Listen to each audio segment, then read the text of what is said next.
జమిలీ ఎన్నికల ఫీవర్ బాగా నడుస్తుంది.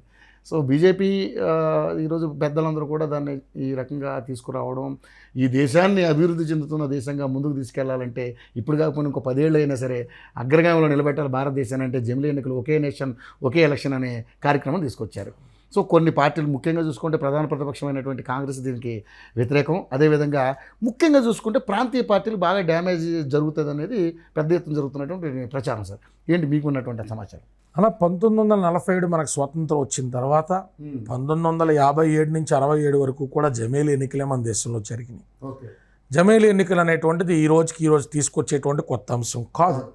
అయితే జమేలీ ఎన్నికలు అనేటువంటివి ఒక దేశం ఒక ఎన్నిక అంటే ఏంటి, పంచాయతీ ఎన్నికల కానించి మీకు జిల్లా పరిషత్తులు, అలాగే మెంబర్ ఆఫ్ లెజిస్లేటివ్ అసెంబ్లీకి సంబంధించిన ఎమ్మెల్యేకి సంబంధించినటువంటి ఎలక్షన్స్ లోక్సభ, అలాగే లోక్సభకు సంబంధించి ఎంపీ ఎలక్షన్స్, రాజ్యసభకు సంబంధించి అన్నీ కూడా ఒకదాటి మీద జరిగినప్పుడు మాత్రమే దేశవ్యాప్తంగా ఒక నిర్ణయాన్ని తీసుకుంటే పార్టీలకు అతీతంగా ప్రజల దాకా, అభ్యర్థులు అర్హుల దాకా వెళ్తాది అనేటువంటిది ఆ జమేలీ ఎన్నికలను ప్రతిపాదించేటువంటి బీజేపీ ఏతర ఎన్డీఏ కూటమికి సంబంధించినటువంటి అభిప్రాయం. దాన్ని వ్యతిరేకించే వ్యక్తులు ఏమంటారు, అసలు ఇలాంటి జరగడం అన్నది ఎంత వ్యయ ప్రయాస, ఇప్పుడే 1 కోటి మంది ఉంటే తప్ప దఫాలుగా ఎన్నికలు దేశవ్యాప్తంగా జరగట్లా, 5 రెట్లు అంటే 5 కోట్ల మందిని తీసుకొచ్చి ఎన్నికల వ్యవస్థను ఎక్కడి నుంచి నడుపుతారు, వీవీప్యాట్లు ఏమో సగం అంటే సగం లేవు, ఇప్పుడు డబుల్తో వీవీప్యాట్లు, డబుల్తో ఈవీఎం మెషిన్లు యాడ్ నుంచి తెస్తారు, అసలు 14 ఏళ్ళు నిండి 50% ఉంటే అట్లా రిప్లేస్ చేయాలి అంటే 100కు 100% ఎక్కడి నుంచి తెస్తారు అనేటువంటి ఇన్ఫ్రాస్ట్రక్చర్తో కూడినటువంటి అడ్మినిస్ట్రేటివ్ పాసిబిలిటీస్ లేని అంశాల మీద మాట్లాడుతూ రీజనల్ పార్టీస్ కూడా కొంత ఇది కంటిగింపుగా మారుతుందా, నేషనల్ పార్టీస్ ఆధిపత్యం పెరుగుతుంది అనేటువంటి కోణం లేకపోలేదు. అయితే నేను వ్యక్తిగతంగా ప్రజలకి దగ్గరగా ఉండే నాయకుల్ని తయారు చేసేటువంటి ఏ రాజకీయ పార్టీ కర్మాగారమైనా ఎట్లాంటి వ్యతిరేక పవనాలకైనా సరే ఎదురీది అధికారం చేపడతారు. అది రీజనల్ పార్టీయా నేషనల్ పార్టీ అని లేదు. ఒకవేళ ఈవీఎంలు ట్యాంపరింగ్ జరుగుతున్నాయనో, ఈవీఎంలు ఒకరిదొకరు జరుగుతున్నాయంటే ఏ తప్పు ఎక్కువ కాలం నిలబడదో. బోఫోర్స్ లాంటి కుంభకోణం బయటకు వచ్చినట్టు ఒకవేళ ఈవీఎంలు స్కామ్ ఉంటే ఖచ్చితంగా బయటకు రాక తప్పదు. గడ్డి స్కాములు చూసాం, స్టాంపు కుంభకోణాలు చూసాం. 100% బయటకు వస్తాయన్నా.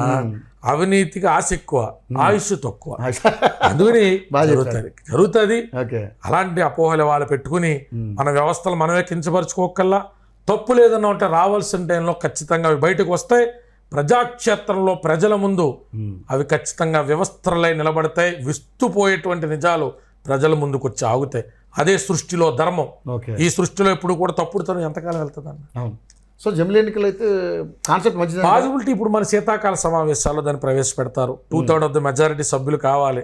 ఎన్డీఏ కూటమి కొనదేమో చూస్తే 400 మ్యాజిక్ ఫిగర్ 393 రాగిన పరిస్థితి. అది కూడా ఎన్డీఏ సపోర్ట్. ఇంకా 60 మంది 50 మంది మద్దతు కావాలి. రాష్ట్రాలు అంటారా, 19 రాష్ట్రాల్లో ఎన్డీఏ ఉంది కాబట్టి 14 రాష్ట్రాల మద్దతులకు ఎట్లాగ వస్తుంది, రాటిఫికేషన్ ఆఫ్ స్టేట్స్ అంటాం. సో అది ఎట్లాగా వస్తుంది.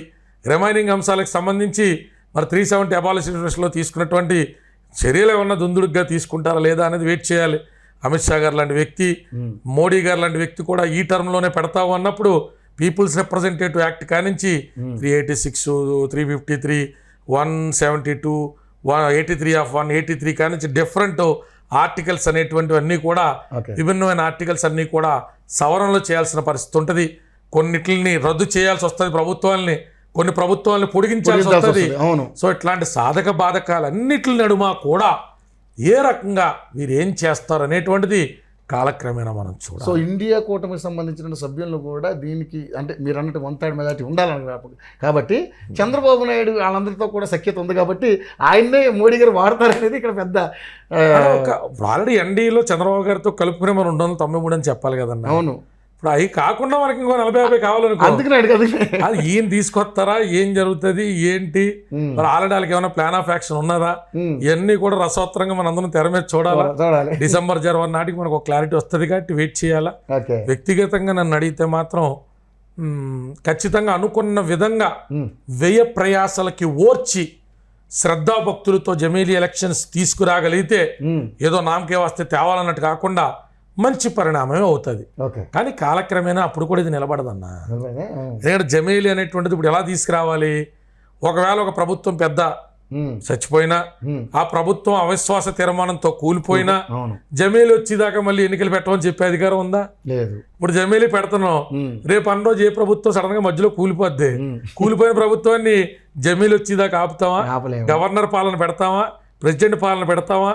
ఇట్లాంటి ఎన్నో వాటి మీద సమాధానం రావాల్సినటువంటి పరిస్థితి. ఎన్నో డిబేట్లు జరగాలి దీని మీద. అబో చాలా జరగాలి. Very to early to talk. Okay right. ముఖ్యంగా ఒక్క అంశం మీద చెప్పి ముగించేసుకుందాం అన్న.